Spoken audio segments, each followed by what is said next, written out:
quando olha para a Groenlândia, não pensa nele como ameaça aos Estados Unidos. Não pensa nele como um país que os Estados Unidos precisa tomar por uma série de questões. Só que Groenlândia tem, terras raras. É o mais importante? Não. Qual é o mais importante? Na verdade, tem duas coisas muito importantes na Groenlândia.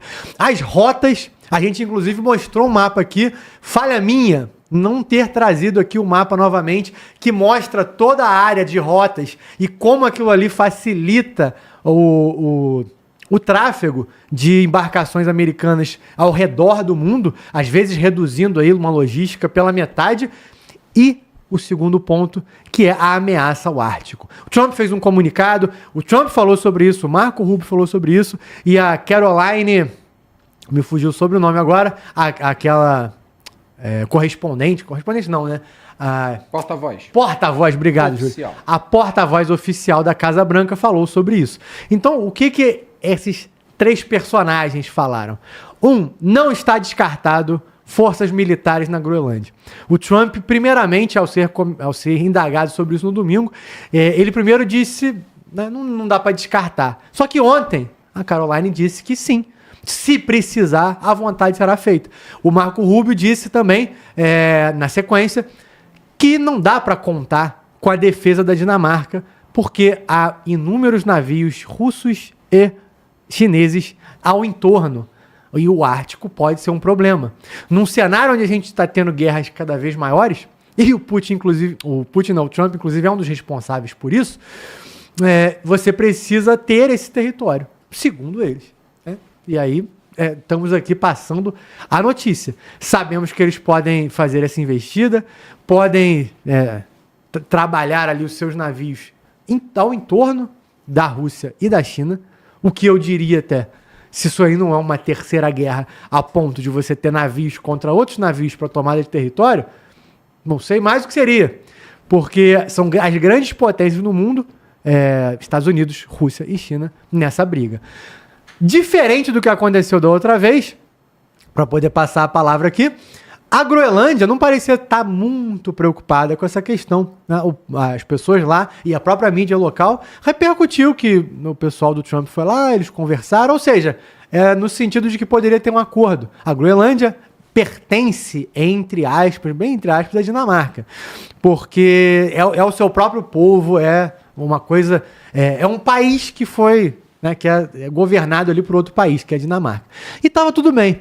Mas a primeira-ministra da Dinamarca ferozmente disse que isso é inaceitável, o Trump está querendo criar uma terceira guerra, fez um pronunciamento oficial na Dinamarca dizendo para sua própria população, esperem o melhor, mas se preparem para o pior, porque agora a gente sabe que, de fato, uma invasão pode acontecer, fazendo referência à Venezuela. E aí o primeiro-ministro da Groenlândia se manifestou como nunca antes, e todos os portais destacaram isso. Ele se manifestou com uma intensidade que ele nunca tinha feito, dizendo que não vai acontecer, o Trump tem que aprender a respeitar os países, e falou muito, em tom ríspido, e nem perto disso. E aí começa uma especulação internacional de que a Dinamarca, a União Europeia, ou de repente até Rússia e China, podem ter oferecido alguma coisa aí para a Groenlândia, ou até para ele mesmo. Eu não estou citando o nome, gente, porque, por exemplo, o nome desse camarada é Jens Frederik Nielsen. É difícil ficar falando esses nomes a todo momento, mas ele é o primeiro-ministro e algumas pessoas especulam que ele está ganhando alguma coisa por ter mudado, assim, por ter mudado não, né? Mas por ter intensificado essa fala de uma forma nunca antes vista. Ele não é assim nem para esse assunto e não era para nenhum outro. Então essa fala pareceu meio ensaiada, mas, novamente, o Trump está indo para dentro de quem ele quer e alguém vai parar? É a pergunta que eu faço. Cara, a situação da Groenlândia, quem diria que talvez fosse aí o segundo grande conflito após a Venezuela, sendo que tem um monte de país aí na mira dos Estados Unidos, né? Esse problema da Groenlândia é complicado, né? Porque são aliados americanos, fazem parte da OTAN, então, tipo assim, é briga dentro de casa, né? Na minha opinião, o que é que o Trump está fazendo, cara? Ele vai botar essa pressão todinha, no final, a Dinamarca vai oferecer o uso incondicional da Groenlândia, sem precisar ter essa tomada da Groenlândia e tal.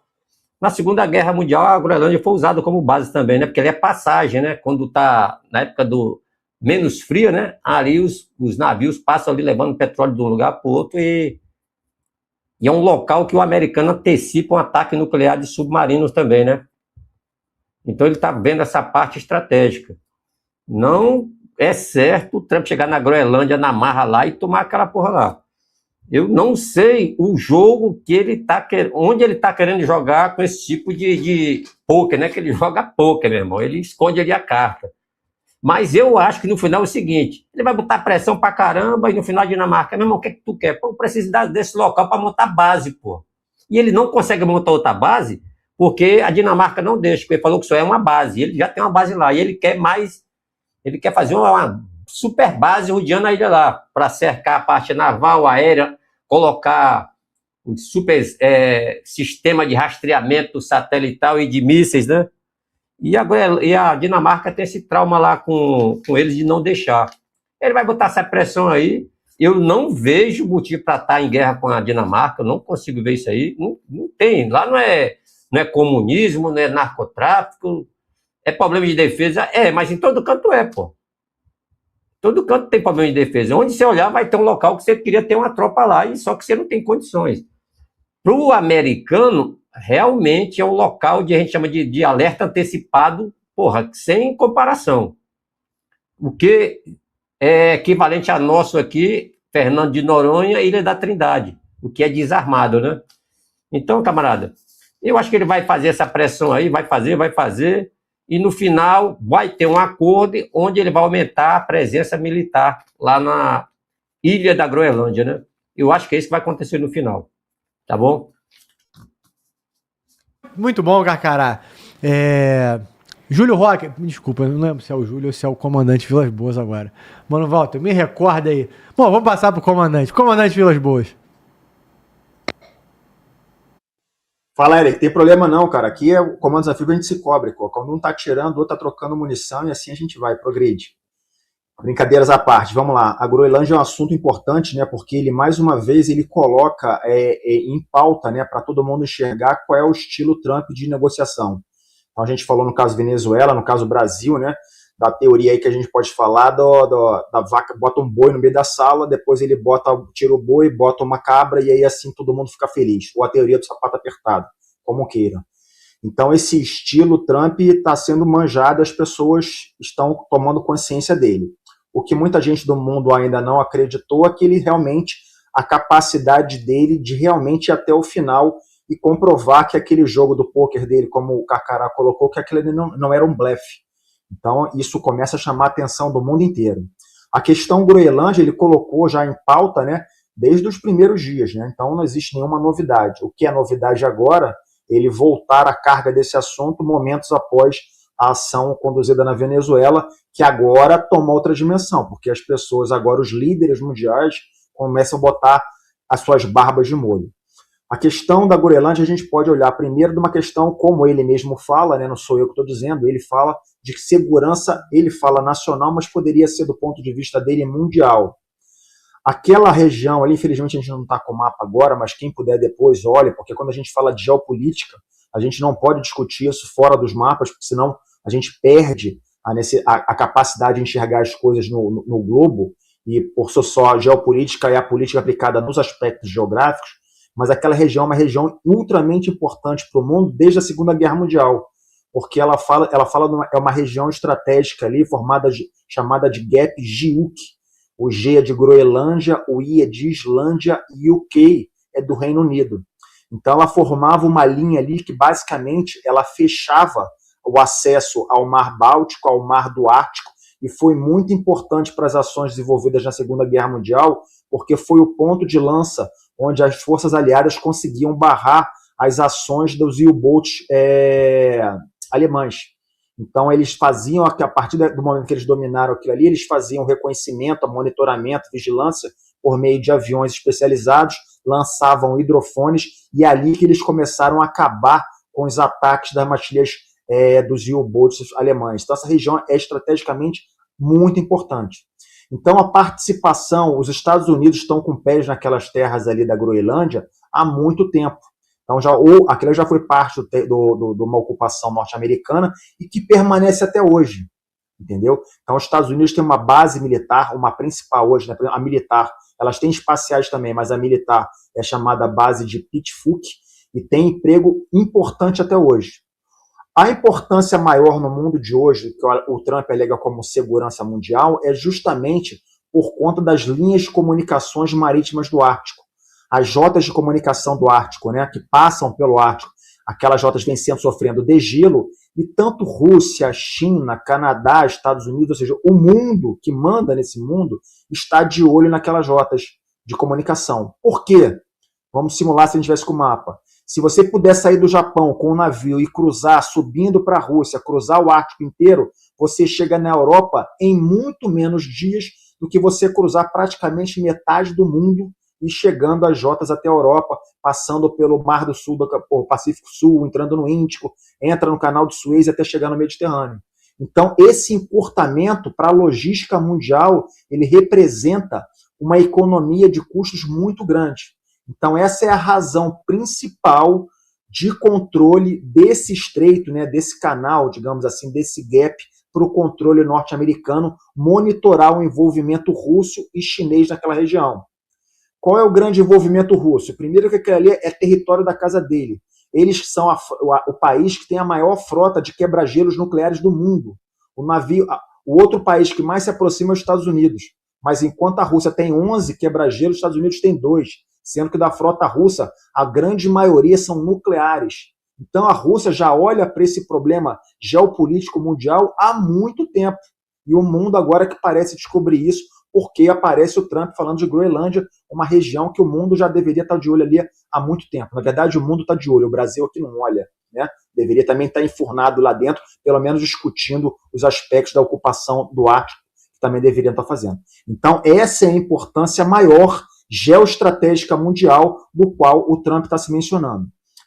O território da Groenlândia, ele é um território independente do Estado da Dinamarca, reconhecido mundialmente, tá? Você não tem questionamento, inclusive pelos próprios Estados Unidos. Mas ele é um território autônomo, que em 2009 alcançou, de acordo, né, com a autodeterminação dos povos, ele tem uma independência controlada da Dinamarca. Eu estou falando isso para dizer que ele é um território afastado que não é tão independente assim, entendeu? Então, ele depende da Dinamarca, principalmente em torno das relações internacionais e da defesa. E no aspecto defesa, é justamente aonde é o calcanhar de Aquiles, onde o Trump vem marretando, dizendo que a Dinamarca, que faz parte da União Europeia, que faz parte da OTAN e que deveria estar muito preocupada com aquela questão de barrar o avanço russo-chinês na região, porque a OTAN deveria estar preocupada com isso, que ela não o faz, ou não faz da maneira apropriada. Então, ele vem com muita carga dizendo que eles precisam, os Estados Unidos, daquilo para justamente, com essa justificativa de controlar e prover o acesso para o mundo inteiro, em termos de barrar esse controle. Agora, quando você olha que os aspectos, né, da tirania da geografia, só para efeitos de comparação, eu fiz uma olhada aqui rápida, comparando a densidade demográfica da Groenlândia com a da Amazônia, que da Amazônia já é muito pouca, a nossa Amazônia legal ela tem uma média de 5,3 habitantes por quilômetro quadrado. A Groenlândia inteira tem uma densidade de 0,14 habitantes por quilômetro quadrado. Então, essa tirania da geografia também ajuda no discurso do Trump em termos daquela localização que é importante. Outra importância, a importância econômica. Como o Eric bem falou, aquilo ali está lotado de terras raras. Terras raras eu não vou falar aqui agora, porque a gente fala isso toda hora, mas ele vai ser a dinâmica dos conflitos dos próximos dias, dos próximos meses, dos próximos anos, porque o mundo está atrás desse troço. Agora, o que os Estados Unidos vai fazer? Essa menção aí dentro dessa estratégia Trump de negociação, de falar que tem um boi dentro da sala, de falar que uma ação militar do qual o exército americano seria possível, eu acho que isso faz parte dessa estratégia. Eu acho que uma ação militar dos Estados Unidos contra um país da OTAN é totalmente, pelo menos hoje, totalmente descartável, né? Isso é só uma estratégia de negociação que ele quer impor para a sua contraparte. Mas o que realmente ele deve estar querendo, estipulando como aqui a âncora da negociação, é justamente forçar que os Estados Unidos realmente têm uma presença mais forte. Como? Eles podem aumentar a presença de militares nessa base militar, eles podem criar outras bases militares, eles podem criar portos para que a Marinha norte-americana e da OTAN esteja presente de uma forma mais extensiva naquela região. Ele pode forçar acordo de exploração de terras raras, como ele está fazendo, inclusive, com o Brasil, né? Então, a gente não está muito longe disso. Então, ele pode, por meio de artifícios diplomáticos, econômicos e, por último, militares, impor uma negociação sob condições que ele queira, ou da forma que ele queira prestar. Então, a opção militar estaria, na minha opinião, muito longe, como a última possível disso tudo. Agora, é aquilo que a gente vem falando e repercutindo sempre. Quem tem poder, tem recursos de poder para dizer que é capaz de fazer, pode ser que um dia o faça. Né? Por mais que a probabilidade seja baixíssima, o custo político desse seja um absurdo, mas isso se chama dissuasão. Dissuasão é justamente você ter os recursos para cumprir aquilo que você, a priori, estaria blefando. Então, os Estados Unidos, nessa jogada mundial, vem comprovando que esse tipo de política, esse tipo de negociação, pelo menos nesse governo, é capaz de fazer em torno do que se entende como realpolitik, que são a defesa dos seus interesses, a defesa da sua soberania, a defesa da sua sobrevivência, de acordo com aquilo que ele entende América para os Américas primeiro, América first. Porque quando ele está fazendo isso em qualquer lugar do mundo, ele entende que está colocando os interesses americanos à frente de tudo, inclusive pode ser de interesses que são de décadas em relação à própria OTAN.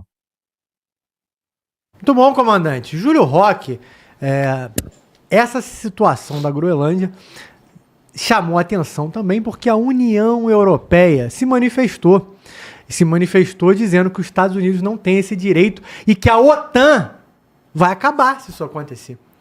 Porque os Estados Unidos é da OTAN, assim como a Dinamarca, a Groenlândia, e não existe um cenário em que isso seria aceitável. O comandante aí colocou pra gente que essa seria uma última circunstância, né, e provavelmente não aconteça nesse jeito, nesse formato, até porque é só dar aquilo que o Trump quer. A Europa não tem força para isso, ainda tem que lidar com o Putin. Então eu queria te ouvir, Júlio, nesse cenário aí, se a Europa tem condições de estar querendo exigir. E se pode sim ser o fim da OTAN, porque não parece que o Trump está preocupado se a OTAN vai continuar existindo ou não, né? Bem, Eric, você falou aí na sua fala que os Estados Unidos é da OTAN. Bem, eu acho... A OTAN, na teoria, a OTAN é dos Estados Unidos. Brincadeiras à parte, é o maior financiador das organizações, tanto militares, que é a OTAN, a Organização do Tratado do Atlântico Norte, que quem colabora financeiramente para esse conglomerado, em maior parte em finanças, é os Estados Unidos. E como diz a ONU, né, que é uma das reclamantes do acontecido, é a mesma coisa, né?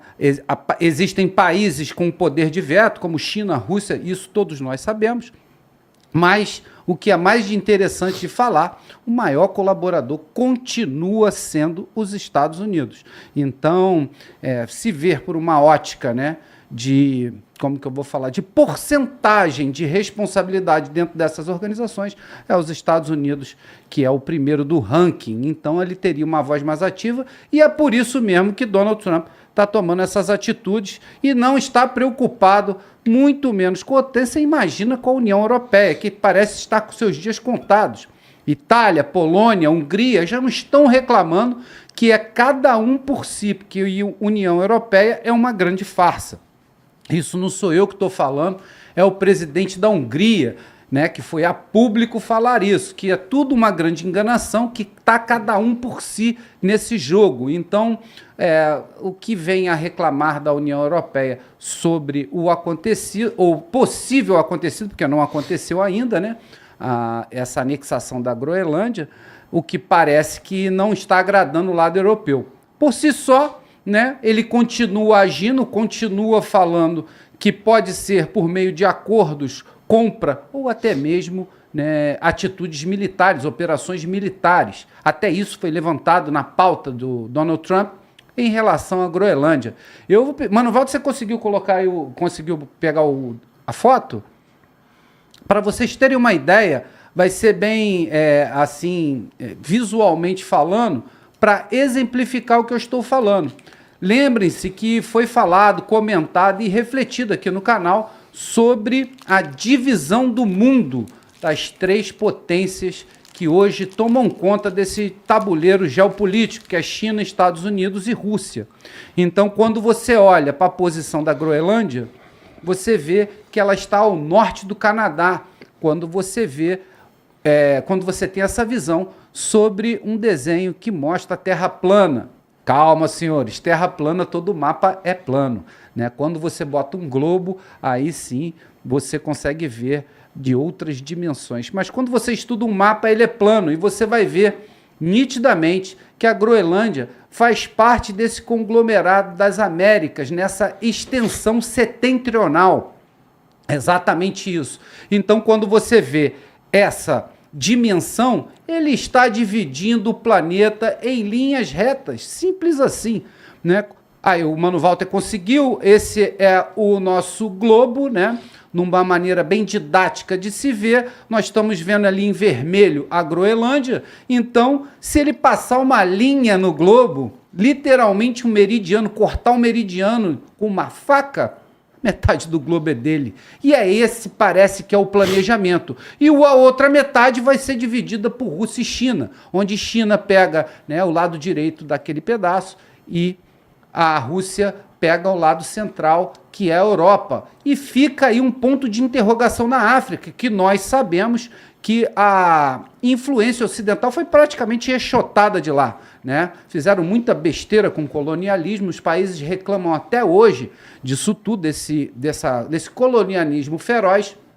E Mali, por exemplo, como outros países, expulsaram, né? Itália, Espanha, França, expulsou todo mundo dali, e agora parece que há uma independência com apoio multilateral de países do BRICS, países esses chamados China e Rússia. Então, quando você divide o mapa sabendo disso, como nós mostramos ali, parece que a África também está sendo dividida entre Rússia e China, com pouca influência americana, que parece que Nigéria, né, deve sofrer alguma influência do poderio ocidental. Parece que essa questão da matança dos cristãos chamou a atenção de Donald Trump, e é uma maneira dele colocar o dedinho na África, ao qual, com certeza, na maioria, né, em sua maioria, está sendo apoiada por Rússia e China. Então, temos uma divisão clara disso tudo. Agora, falar que o primeiro-ministro da Dinamarca falou em tom ríspido, para quem está com memória fraca, né? Apareceu vários vídeos aí do Maduro falando: venha me buscar, venha me prender. Foi muito mais ríspido do que o primeiro-ministro da Dinamarca. E ele está preso. Então, se eu fosse primeiro-ministro da Dinamarca, eu pegava mais leve, seria mais inteligente e tentaria enquadrar Donald Trump, né, em quebra de acordos mundiais, e não ficar dando chilique, que isso não vai adiantar absolutamente de nada. Então, eu acho que o estudo, a parte técnica, e mostrar que essas atitudes ferem alguns acordos, é muito mais plausível do que ficar criando narrativas onde a União Europeia não consegue se sustentar em pé, né? Então, a União Europeia praticamente está ruindo na frente de todos. Os exércitos da Europa voltam a crescer agora, até mesmo por ordem de Trump, que, se você não lembra, Trump saiu dos Estados Unidos e foi na Europa cobrar dos países aumentarem, né, o seu gasto do PIB com defesa. Teve país que não vou fazer. Ele falou: ou você faz, senão aumento o embargo sobre você financeiramente. Rapidinho, todo mundo se acertou e está todo mundo gastando com dinheiro, inclusive com empresas americanas de defesa. Então, não pense que uma coisa não está ligada à outra. Quando você viu, né, o bombardeio de Israel sobre a Palestina, através daqueles ataques terroristas que aconteceu, já estava se pensando nos primeiros bombardeios, já estava se pensando na reconstrução de Gaza. Ela não tinha nem sido destruída e eles já estavam pensando na reconstrução. É um negócio rentável, minha gente. E é exatamente isso que aconteceu no Iraque, em outros países, na Síria, e acontece em todos os lugares. Agora está na vez da Venezuela, muito bem lembrado pelo Eric nos 3 tópicos, né, que uma parte dos tópicos é a reconstrução do país. E tem muito empresário, né, com muito dinheiro, muito interessado nisso, podendo não só fazer influência política e ideológica, como também a influência financeira, Eric.